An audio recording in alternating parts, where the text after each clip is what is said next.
The Academy of Esports podcast is brought to you by LeagueSpot. LeagueSpot, your brand, your league, your way.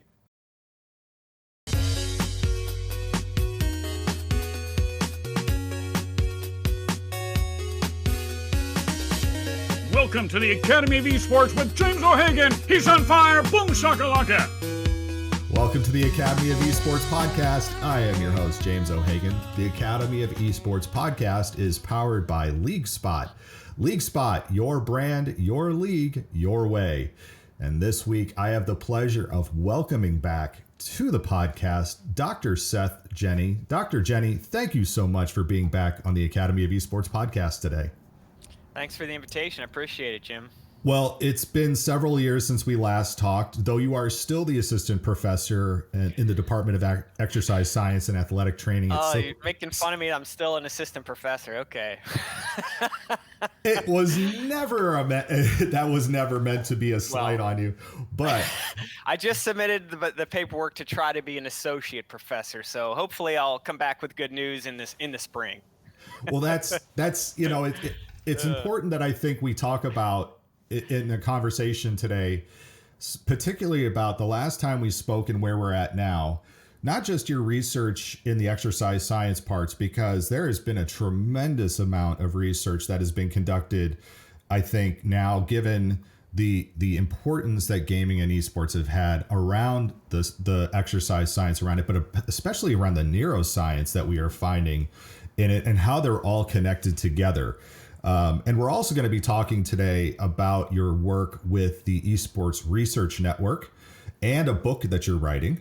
And all these are amazing things. But before we get into that, before we dive too much into, the research that you have conducted in video gaming and esports since 2011 and being Slippery Rock University's esports club faculty advisor and being a founder of one of the founders, I should say, of the International Journal of Esports and a board member for the Esports Research Network, we want to get you some simple questions. We want to warm you up a little bit. We want to make sure that the audience knows who you are and who we're talking to.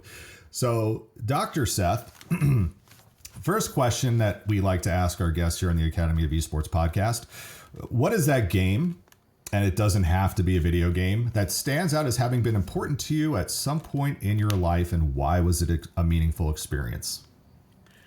Well, I would say playing NHL hockey the first time with the new version of it where you could check the players and they would fall down and blood would come out of the side of their head.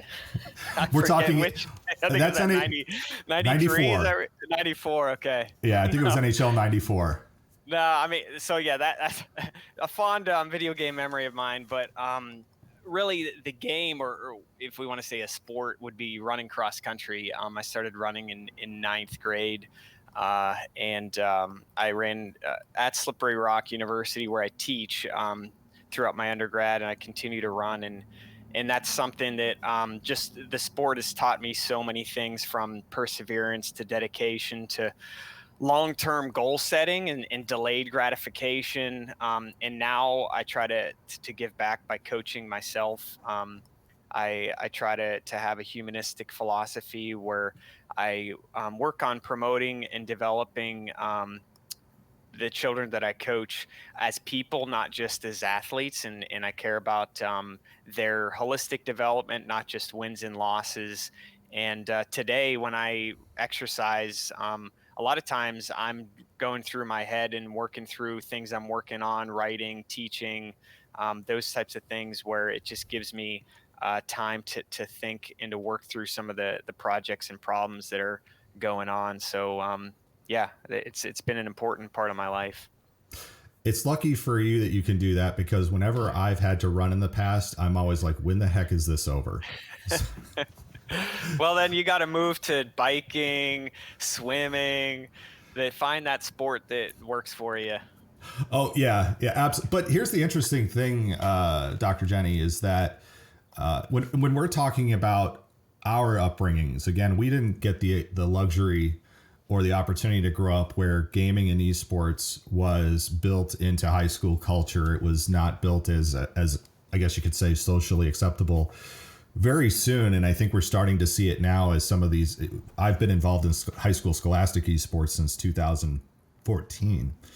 Seeing kids now who they're whether it's starting in middle school or starting in high school, their primary, not saying that's their only thing, but like I was in musicals and plays and I did yearbook club and newspaper, and we're going to see kids who just my high school social outlet was gaming. And I think it's important that we make sure that the messaging that you kind of just talked about with regards to running, and when I talk about, physical activity and the physical sciences, that those things are embedded into this, because we obviously, again, we don't want to continue to perpetuate the negative stereotypes around sedentary lifestyles and gaming and being a successful competitive gamer in that regard.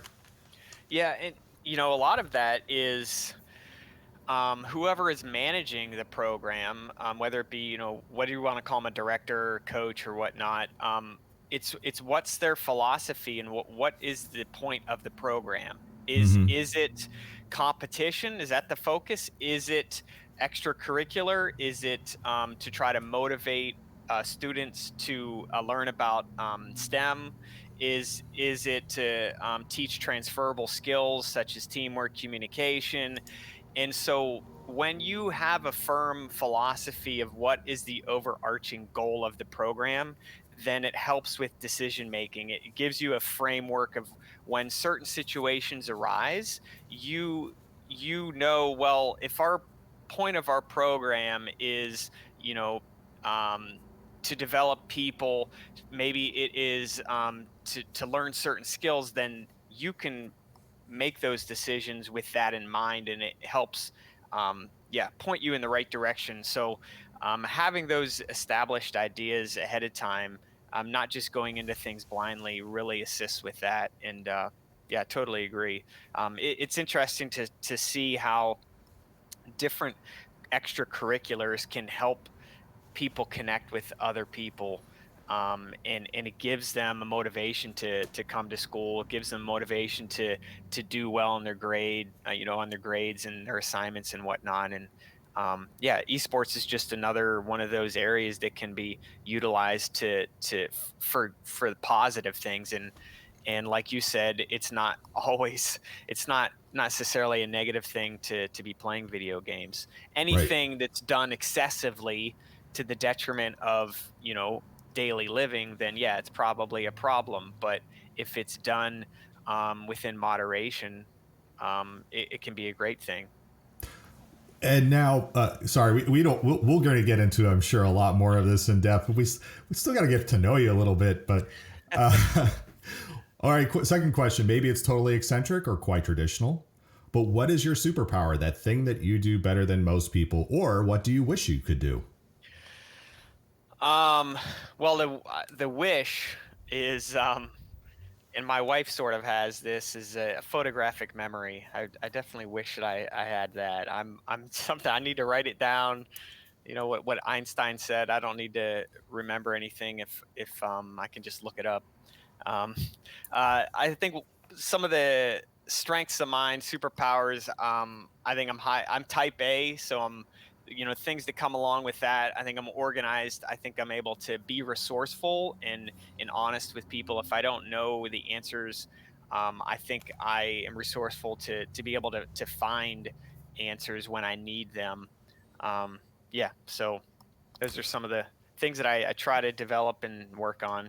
I would love the photographic memory. I mean, all the research that we've been reading, wouldn't it be great to just go, oh, that's from here and here, and it's on this page and highlighted in your brain. Yeah. That third question. And all those chores my wife tells me to do. So I don't get in trouble too. All right. Third question. And this usually is very telling about people. What's that one song, whenever it hits your speakers, you're going to sing along to? It's a go-to karaoke song, Sweet Caroline, Neil Diamond, I would have to say. That Classic. that is a great get in the car and it comes on, and hopefully it's a summer day. I live in Wisconsin, and of course it's 20 degrees outside, but we're not going to roll down the windows today.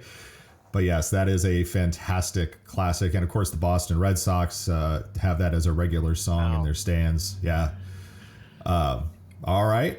And what is that one? Okay, now getting into some of the meat of the work that you are currently doing. That one thing in your field, our field, I should say, that surprises people when they first hear about it. A couple things. The first one would be the amount of time it takes to conduct research and to publish a peer-reviewed journal article. I think if you've never gone through that of collecting research data, analyzing it, writing it up, trying to get it submitted to a journal and formatting it to the journal specifications, getting it through peer review. I mean, I've had multiple projects that are 2.5 years long, for one paper. And so that's one thing. I think another thing that's surprising is the amount of, if you're in higher ed as a professor too, get a lot of people that want free consulting, which is okay, but Is it though?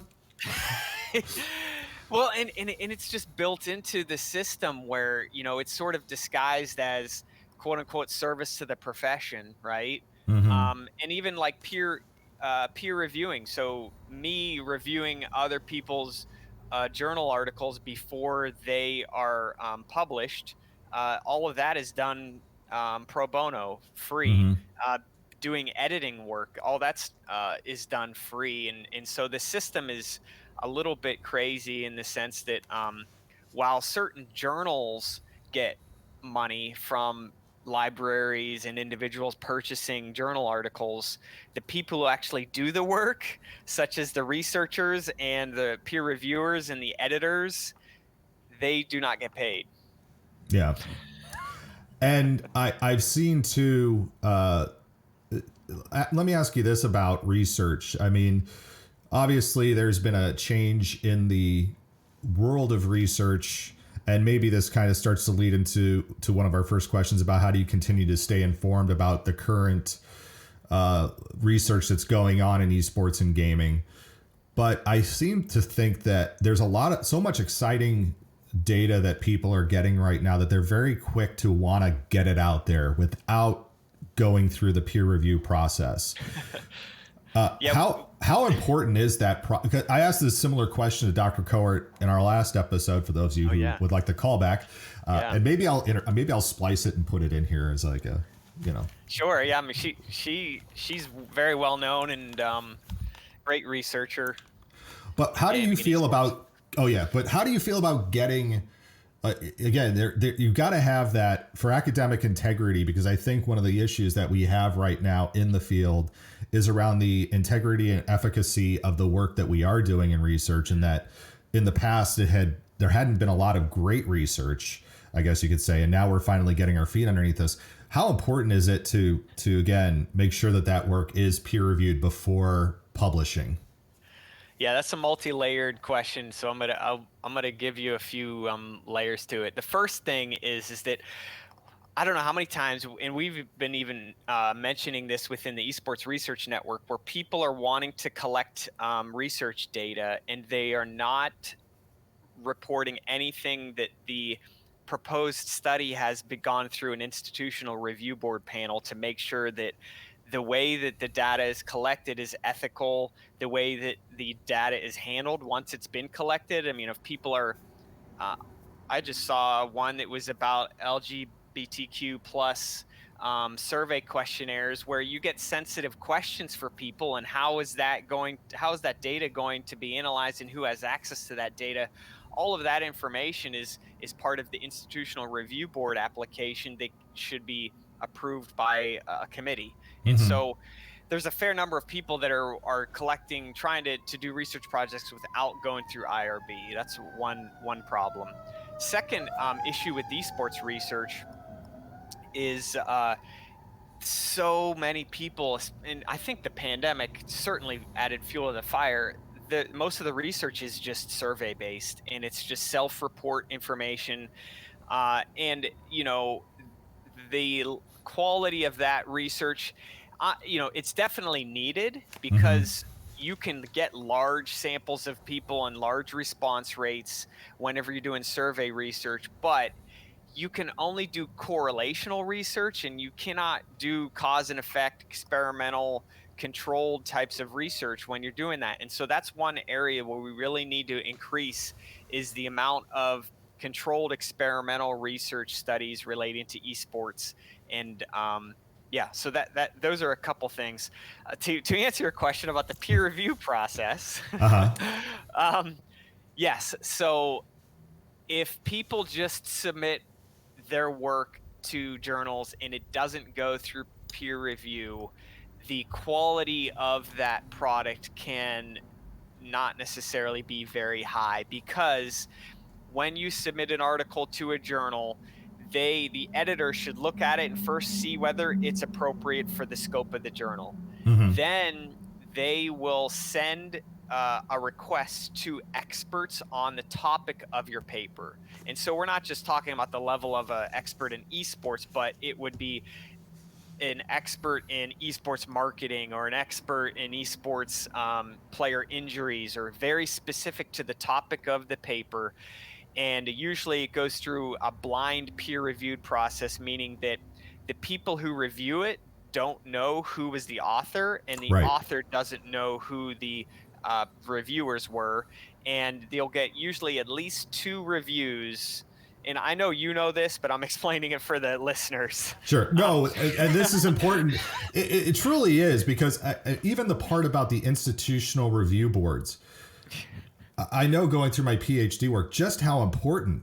I mean, that, and we've seen, the thing that people always bring up when they talk about that as the main, one of the main points was the what was done to folks from the Tuskegee research, where they were knowingly giving people syphilis to study the effects. Yep. And how it unbeknownst to them, manifested in African Americans, which is ridiculous. and which has resulted in generational, not just trauma, but distrust of doctors and science in a lot of communities, particularly, like you said, African Americans in the South. So the process, while you may say, oh, but I'm just asking some simple questions, as you brought up, LGBTQ questions, that data is so sensitive. And some of the questions, even if you don't take a trauma-informed approach to them, could be triggering and harming to the people who are being asked those questions if they are not prepared or realize that that's what they could potentially be asked about in a lot of ways. And the part of the IRB committee looks to see, are you asking questions that don't relate to your main research questions? And if they're unneeded and they're sensitive questions, well, there's no need to even ask them. So it should all hinge back on what's your main purpose of the study and the research questions.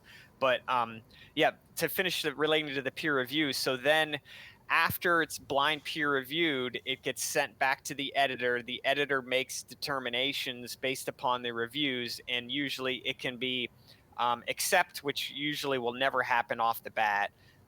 Minor revisions, major revisions, or reject are the main categories of options that a reviewer will make a recommendation to the editor. And then based upon the 2 reviews, minimum of 2 reviews, they will send it back to the author, if it's not completely rejected. And if it's major or minor revisions, the author will then have to go through all the comments made by both reviewers and the editor and address those. And if they agree with those revisions, they make the revisions and tell where in the manuscript and what they did and what were the additional citations and references they used to make those corrections and revisions. If they don't agree with the comments by the reviewers, then they would also have to say why they don't agree. And so that whole process goes back and forth. And I mean, I've had papers where they've got that has happened maybe 4 rounds of revisions where to satisfy reviews. And that just helps with the quality of it. Now, certainly there's people who are not good at reviewing. There's, so one reviewer will say one thing and another reviewer will say the complete opposite. And so, there's holes to the process, but overall it works pretty well, other than not paying the reviewers. Well, outside of not getting paid, again, you are part of I think again an important organization, an important group. The international. Oh gosh, I have it written here. I just want to make sure I get it right because I don't want to have people going to the wrong. There's so many. Oh, my cats, of course, are fighting. Yeah, I behind see me now. them. Yeah. Yeah, nice. It's very. I want to make sure I get the name right of the journal because it's kind of like the People's Front of Judea and the Judean People's Front. You will find that there are, the different journal names. International Journal of Esports. How did that come about, and is that where you're finding right now, where you're getting as being a member of that organization? Is that where you're getting most of your what you're reading, what you're learning about, or are you finding it from other places, other sources? Yeah, so definitely, yeah, I've had a few different papers published in there. Aaron Kashi from the United Kingdom started that journal. He's the chief editor, and that journal is open access, which means that you do not have to pay for the articles. You can go to the website and you can read the full text of the articles, which is great. It's also it lends itself a little bit more toward industry practitioner based articles, not as reference heavy, some of those papers. So definitely there's a lot of good papers in there. I'm also one of the associate editors of the Journal of Electronic Gaming and Esports. If you know the book publishing company Human Kinetics, it is their first esports journal. And the chief editor of that journal is David Headland from St. John's University. And he, that journal, that we've only had about maybe 4 articles published in there right now. And that journal is starting to pick up traction with our number of submissions. And so, yeah, both of those 2 journals I get a lot of information from, but even I get a lot of information from other journals who get an esports related paper and they send it to me as a peer reviewer. And so, yes, while I'm putting in work to review it, I'm gaining a lot of information. I'm seeing the cutting edge research before it's even being published, which is a really benefit to me and my research, but also to I teach undergraduate esports courses at Slippery Rock University in the Department of Exercise Science and Athletic Training. And so my students benefit from the knowledge that I get through that peer review process. But I stay on top of things through Twitter. Some of it's accurate information, some of it's not. You sort of have to tease that out. Ooh, there's some parody accounts popping up right and left. Real quick, do you know we found an alternate Wisconsin High School Esports Association account the other day. Why anybody would duplicate that? Our logoing, everything. Somebody did. They're posting naked pictures of James O'Hagan up No, there. that is absolutely not happening. Nothing like that exists anywhere. But yeah, the Esports Research Network is another group where I connect with. We have a Discord channel. It is one of the best Discords. I hate Discord. Highly active, yeah. It's that great. one I have on alert. That one, when something happens in that Discord, I get a message. And another group that I'm a part of is called the Dell Technologies Esports Research Collaborative. Dell Technologies employee Danielle O'Rourke, she is in charge of that, and we meet on a monthly basis. And it's mostly higher ed researchers in esports meet there, and so yeah, we exchange a lot of information and ideas, and so, and then lastly, Google Scholar, I get a lot of alerts and whatnot with some of the recent papers that are being published too. Those are my big outlets. I guess lastly, I don't want to forget learning from my students too, that in my classes. Definitely, I don't believe education is a one-way, me shoving information down students' throats. It's a two-way communication, and I'm learning from them as well, particularly in this field where there's so much to learn. And like you said, we didn't grow up with it as much as this generation is. So they have a lot of knowledge, and you definitely want to be receptive of it. To speak to that point too, I'm mentoring a student right now who's a senior in high school for his AP research class around, and he's doing his research in gaming. And for those of you who may be an educator who says, how do I, get into this kind of thing? I will tell you that helping guide a student who, again, is intrinsically motivated on the topic and saying, here's some things you should read, and letting them kind of go and run with that and see where they take it. Andrew was actually a former guest on the show, Andrew Chish. He's going to be, he invited me to his gallery walk, which is going to be in a couple of weeks here, to talk about where he is currently in his work. It's been really nice to work with a student in that regard, because again, as we just said, these kids are seeing things in ways that even as adults, PhDs, we're not necessarily seeing things to the level that they are, because they're living it every day and they're asking their own questions and trying to figure out what all these things mean for them. Yeah, for sure. And they can come up with a lot of solutions to things that we wouldn't think about as well, because of their experiences. So yeah, it's great. Well, and you touched on the Esports Research Network, and I want to really dig into what is happening, because you have a major conference coming up. It starts November 21st, I believe, in DreamHack, Sweden. Yeah, it's across Thanksgiving, so there's. It's not Thanksgiving in Sweden. Yeah, exactly. I voiced my concerns, but there's over 150 different presenters, and I think only a handful are from the U.S. because it is the Monday, Tuesday, Wednesday directly before Thanksgiving. It's in Jönköping, Sweden. Last year was the first annual Esports Research Network conference, which was supposed to be in Paris, but it went online. And we had, let me give you some stats relating to that. I was looking that up. Nico Besselmes from University of Paris was the big organizer of that conference. And we had 104 authors or speakers. There were 638 people that registered for that conference.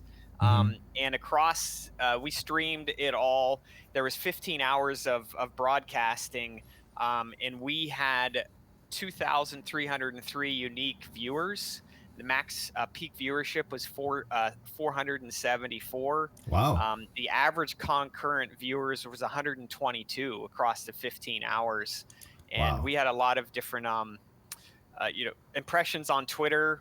Across that was 267,000, and we got 220 new Twitch followers from it. So we'll be streaming the main keynotes and the symposiums on the Esports Research Network Twitch channel. So if you go onto Twitch and just search Esports Research Network, you'll find it. And we'll link that in the show notes here. Yep, and that will and remember the time zone difference. However, that's Central European time zone. I want to say Sweden is 7 hours ahead of where I am in the United States, but I'm used to listening to Irish radio. It's 6 hours ahead, so when they're getting their afternoon shows, I'm waking up, and I get to experience things in a totally different way. So yes, be sure to check the times. Time changes. Those of you in California and Hawaii, I'm thinking of like Sky out in Hawaii. Hopefully he's not having to get up at 2 a.m. to watch any of this.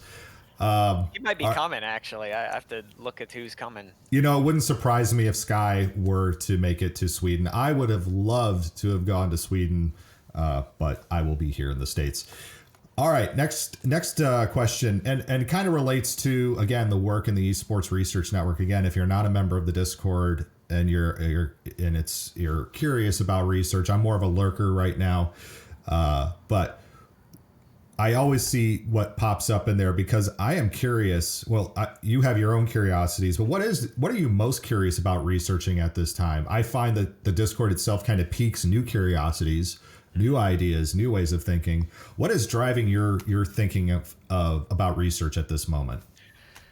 Well, yeah, as I said, I teach in the exercise science department at Slippery Rock. So, really, I'm interested in the health and wellness implications of playing esports. Um, and really, I did a study recently with Joanne Donahue from New York Institute of Technology, and we were researching the impact of uh, either a 2 hour extended gaming session. The second condition was a 6 minute walk break in the middle of the 2 hour gaming session. And Mhm. then the third condition was a 6 minute complete rest in the supine laying on your back position.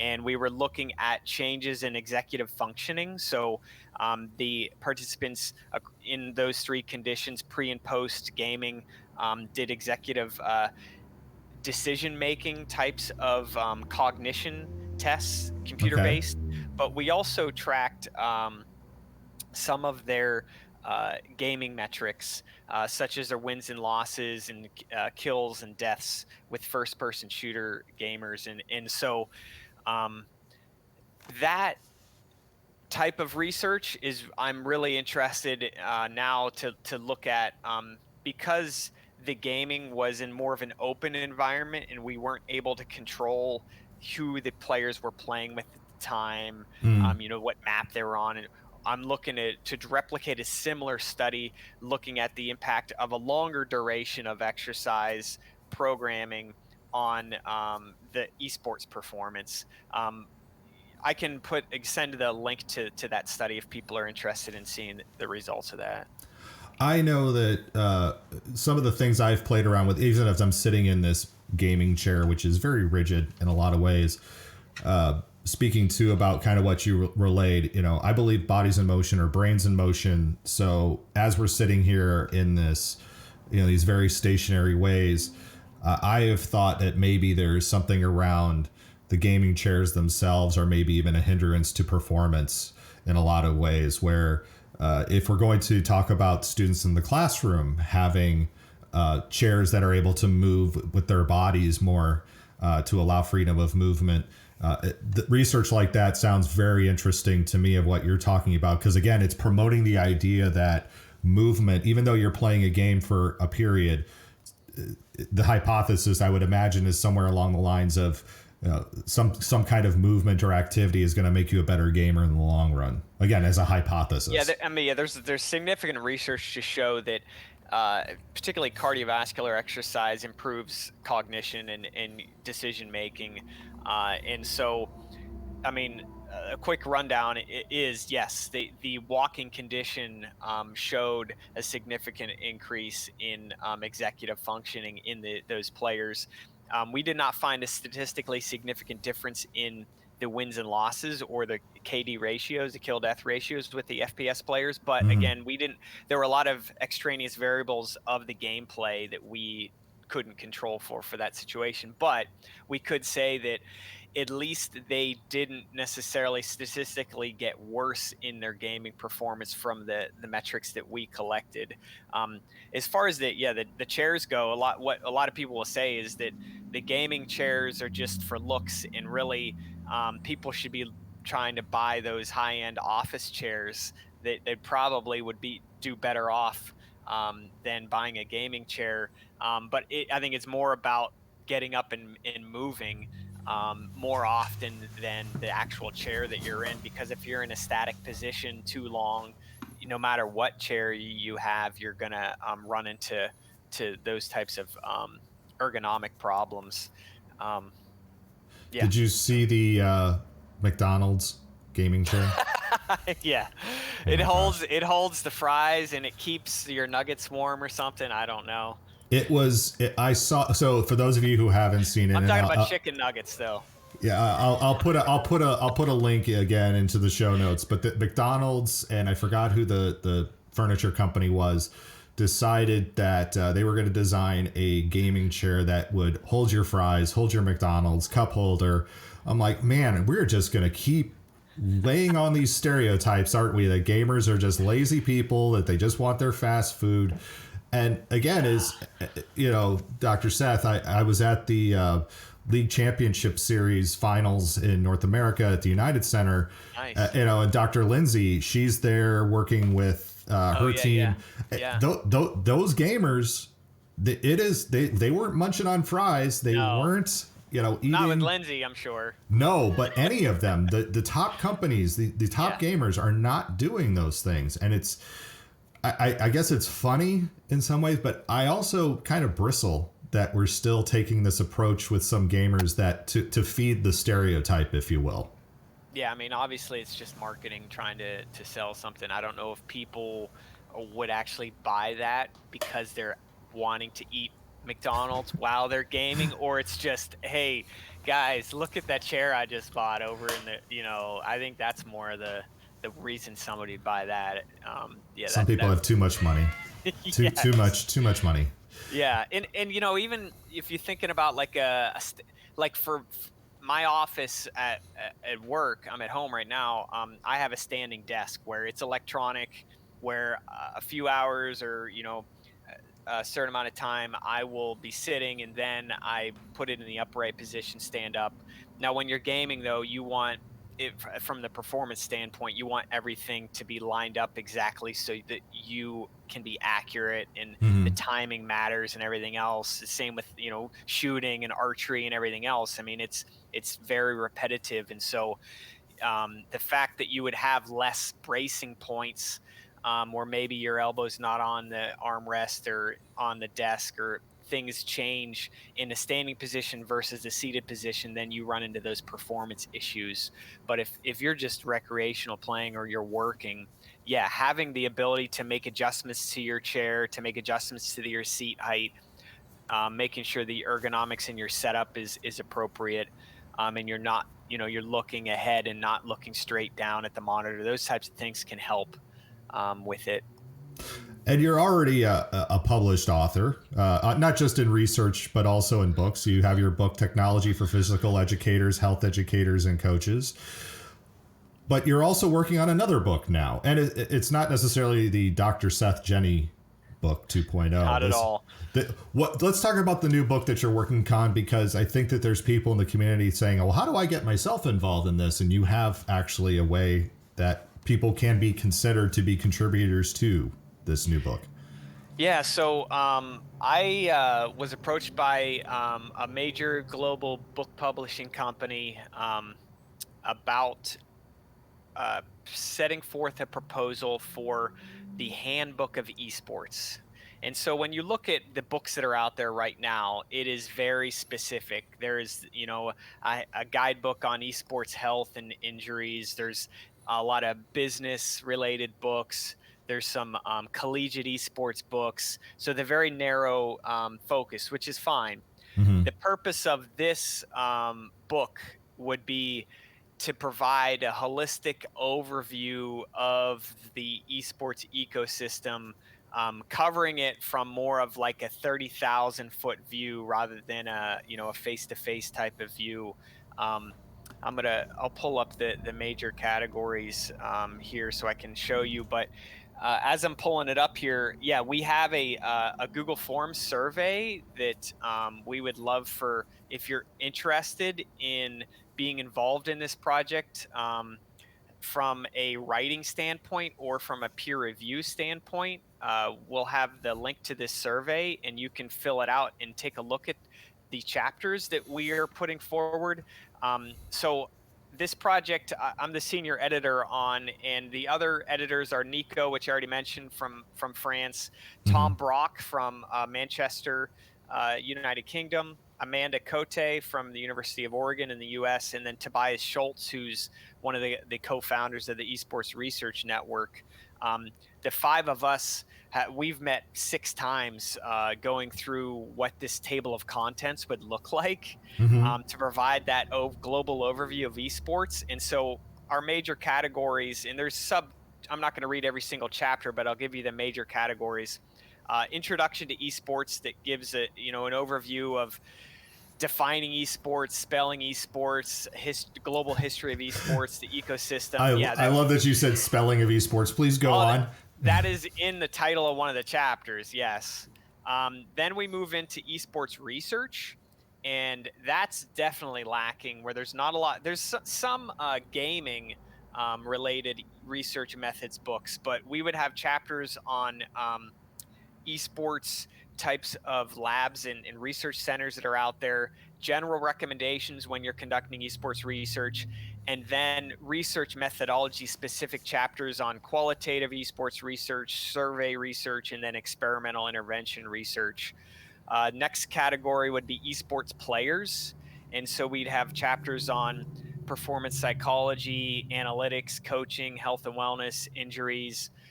We have a chapter on player support from the parental viewpoint, as well as the whole player career process from grassroots up to becoming a pro. And then the next category is business and management. So covering sponsorship, marketing, tourism, tournament and event management, business and finance, human resources. Next category is media and communications. So talking about esports journalism, production, streaming, spectatorship, and fandom. And then esports education. So we'd have a chapter on higher education as well as K through 12 and how these degree programs and these esports education curriculum is being embedded within education, and then talking about the competitive side, so more of the competition at the collegiate scene, and a separate chapter on the primary and secondary esports competitive scene. Almost done here. There's 50 chapters. Critical concerns in esports. So law and governance, Olympics, fantasy and gambling, esports, cheating and ethics, toxicity, diversity and inclusion, disabilities, and sustainability. And then one of the last major sections is global esports cultures. So talking about how esports has developed and manifested in Africa and the Middle East, Asia, Europe, Oceania, North America, South America, and we'd have native authors and researchers from those continents, those cultures. And then lastly, that us 5 editors would write a final chapter on what we believe the future of esports would be. I would be, it's funny, as you listed off the different continents and areas, I would also like to just toss in Antarctica. Granted, there's research. Well, think about it. There's research scientists down there. They have to have something to do, right? They must be. I can't imagine that somebody is not bringing an Xbox or something for them to play. There must be that. I'm going to have to figure out. There's your dissertation right there. The study of gaming in an Antarctic research facility. Yeah. I'll have to go to Antarctica. Hopefully in their summer, because I don't think it would be fun to go in winter. All right. This was a very heavy conversation, Dr. Seth. Obviously, like I said, the Esports Research Network is growing. Second conference coming up in Sweden. I know that we're hopefully going to have an event here, but as we were pre-talking, the next place hasn't been named yet, but it might be coming to the United States. Yes, we're hoping. Yep. As we close out of here, we'll try to do it over some major global holiday so nobody else can come. No, I'm just joking. As we're starting to sign off from this week's, any final thoughts before we leave the audience today? No, I just encourage you to take a look at the resources in the video description, because I've given you a ton to put in there, and definitely don't just listen to this. Take a look and do your own investigating. And the Discord server, again, I want to make sure that people understand this isn't going to be a place where you can go in and start promoting your teams. This is, if you're going to go look at the Esports Research Network Discord server, it is very important that you realize that is a place where there's serious people doing serious academic work. Yes, you have fun too, but it's not your general esports server, if you will. So please keep that in mind. Dr. Seth Jenny of Slippery Rock University and the Esports Research Network, thank you for being a guest on the Academy of Esports podcast today. I appreciate it. And if you're listening and you're a researcher or you work in the industry, if you go to the Esports Research Network website, we're accepting, if you want to be a member of the Esports Research Network, PhD students as well. Take a look. Yeah, I think I'll always be a PhD student. I got to get it done. You can do it. We're going to get you over the hump there. That will do it for this week on the Academy of Esports. I've been your host, James O'Hagan.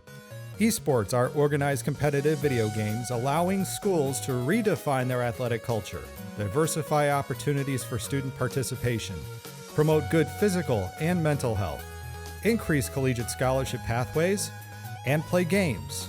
We can never forget the importance of play. The mission of the Academy of Esports is to support these ideals. The vision of the Academy of Esports is for all students to experience the fun and joy of playing competitive video games. You may follow me on Twitter at Jim O'Hagan. That's at JIMOHAGAN, and through the Academy of Esports account at TAO Esports. It's a great way to get the latest blog posts, podcast episodes, and news coming out of esports and education. And remember, you can continue your engagement by going to www.taoesports.com. You can also connect through Facebook at www.facebook.com/TAOesports. Thanks again for listening, and I look forward to our time again next week.